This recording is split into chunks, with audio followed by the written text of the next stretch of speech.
بسم الله الرحمن الرحيم. السلام عليكم ورحمة الله وبركاته. كلنتي wanaagsan akhyaarta nagu xiran ee halkan nagala socdo ku soo dhawaada boggeena ururka xoojinta qaranimada Soomaaliland. Haddii aad nagu cusub tahay fadlan subscribe saar oo furaga maleelka si aad ula socoto dhacdooyinka iyo warbixinaha halkan ku baahido. ku soo dhawaada qayb kale oo kamid ah barnaamijyadeena difaaca qaranimada Soomaaliland. qaybtan waxa aynu ku eegi doonaa qodobo aad u xiiso badan oo la xiriira dhacdooyinkii u dambeeyay ee ku saabsanaa dhaqdhaqaaqyadii Soomaaliland ay ka samaysay dhinaca diblomaasiyadda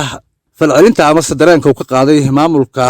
Soomaaliya ee fadhigiisu yahay magaalada Muqdisho iyo waliba shirarkii u dambeeyay ee ka dhacay Geeska Afrika. waxaa raaci doona qodobo aynu ku soo ururin doono sida aanay marnaba suurtagal u ahayn in Soomaaliland iyo Soomaaliya mar kale ay wax midnimo leedahay ama se isku soo noqosho ay u dhaxmarto. qodobadaasi oo ah kuwo hore u jiray oo ka soo farcamayay taariikhdii hore ee Israaciil labada dhinac iyo waliba kuwa aynu markaasi kaga hadlayno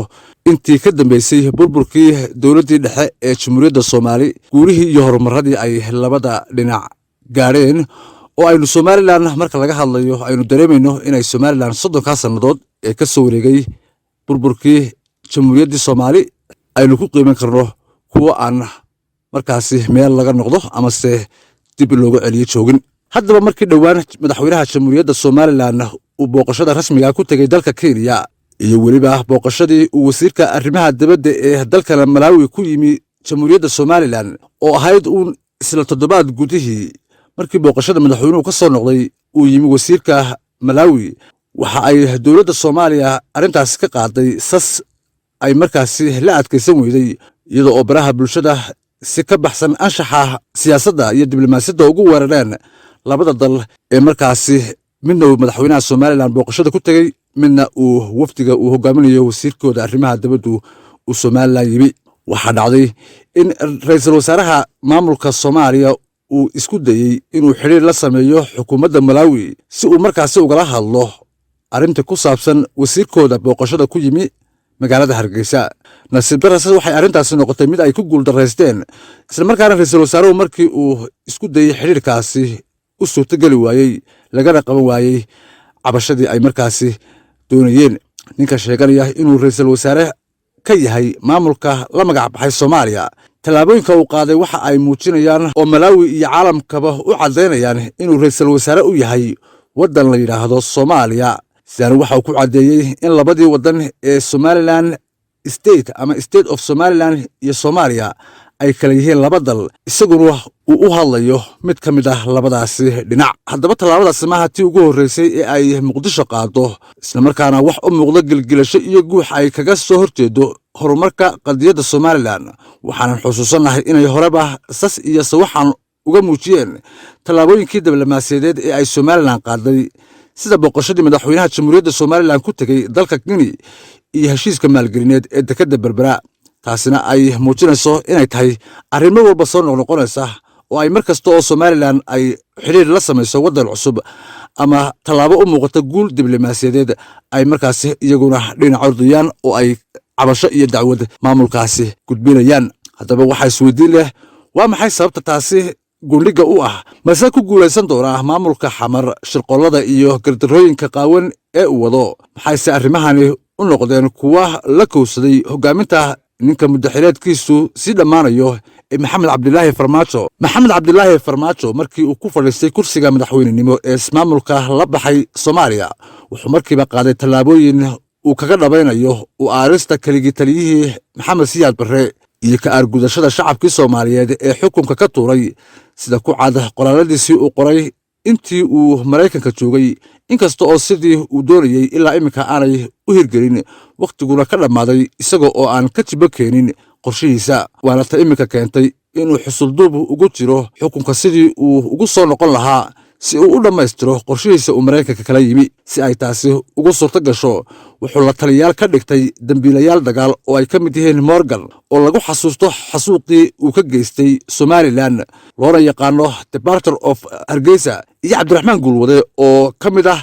kuwa ilaa iminka u haliilaya dhiigga shacabka Soomaaliyeed oo aan miyeysanayn ilaa ay markale dhiiggaasi qubaan mooyaane. waxa kale uu wasiirka ka dhigtay madaxweyne farmaajo gulwadayaashii dowladdii siyaad barre iyo carruurtoodii kuwaasoo aan dadka ay ka soo jeedaan kalsooni ka haysanin waxaana ka mid a wasiirka wasaaradda arrimaha dibadda uu dhowaan u dhiibay oo lagu xasuusto in uu aabbihii siyaad barre ka dhigtay wasiirka tacliinta kana mid ahaa awlaaddii uu markaasi abaabiyey maamulkii kacaanku wasiirka arrimaha dibadda maamulka Soomaaliya dhowaan isagoo ka hadlayay xiriirka Somaliland iyo Kenya dhex maray wuxuu sheegay inay Kenya haddii ay sharciga Afrika aanay baalmarahayn ay aqoonsan lahayd Somaliland taasi oo caddaynaysa amase ka dhigan in xiriirka Somaliland iyo Kenya maamulkiisa uga dhigan yahay in ay talafara ka haaday oo aanay waxba meesha u oolin Kenya haddii ay maanta sharciga iyo axdiga wadamada Afrika ay baalmari karto wayba aqoonsan lahayd Somaliland laakiin waa ay ku dhawaatay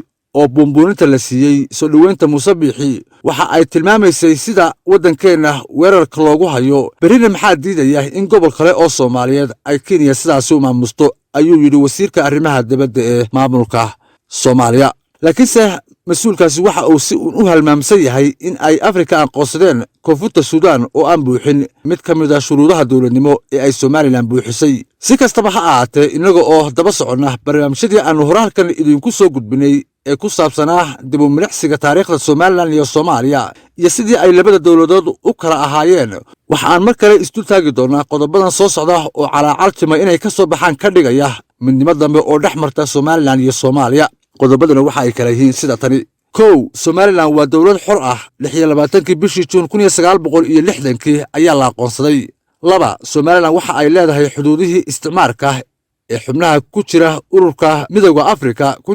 1964 magaalada Qaahira ku ogolaadeen xuduudahaasi oo heshiisyadii laga sameeyay la hayo saddex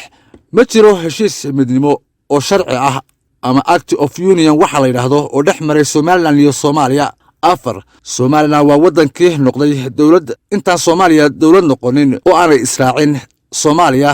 markaasina waxa ay Somaliland ahayd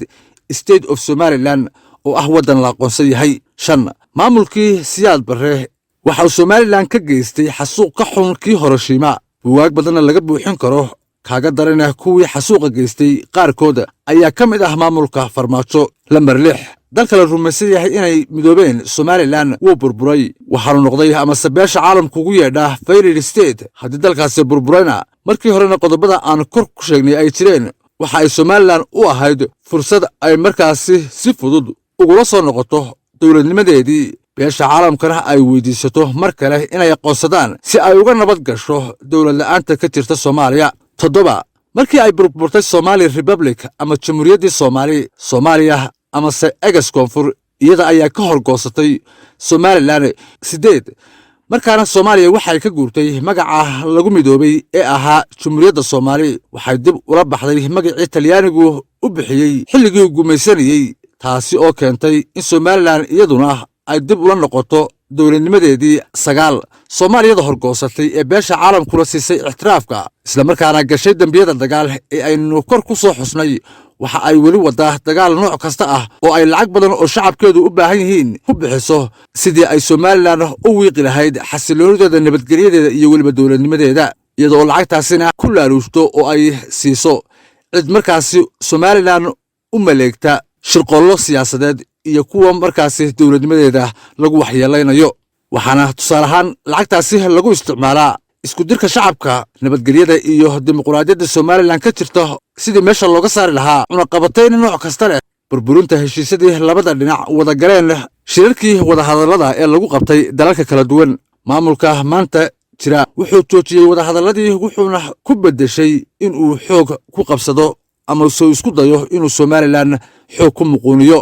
si kastaba ha ahaatee maamulka Soomaaliya ee uu hogaaminayo farmaajo waxa uu mar kale iyadoo waqtigu ka sii dhamaanayo isku dayay in uu markaasi Somaliland inuu ku maslaxdo sii wadayo wada hadalladii fashilmay iyadoo uu ku xadgudbay qodobadii ka soo baxay heshiisyadii kala duwanaa ee lagu galay shirarkii dhacay khaasatan qodob ka mid ah qodobadii ka soo baxay shirkii Soomaalida loogu qabtay London kaasi oo dhignaa inay Somaliland iyo Soomaaliya ka wada hadlaan mustaqbalkooda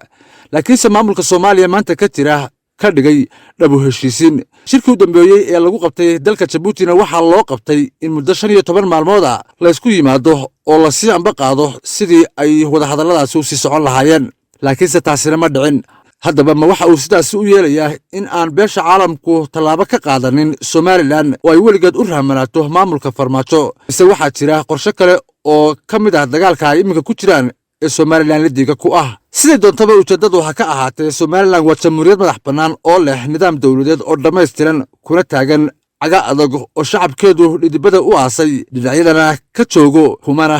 dheeliyi karto dhawaaqyada iyo iskudayada dhalan habaabiska ah ee uu maamulka xamar kala hadhi waayey. Tanina waa aragtida uu qabo ururka xoojinta qarannimada Somaliland oo barnaamijkani iyo kuwii ka horreeyeyba diyaarintooda, iskudubaridkooda iyo weliba baahintoodaba halkani idinku soo gudbiyey. Anigoo Salmaan Cabdi Cali ayaana idinla socodsiinaya tan iyo ismaqaalaha dambe. Waxaan idinkaga tegayaa asalaamu calaykum waraxmatullaahi wabarakaatuh.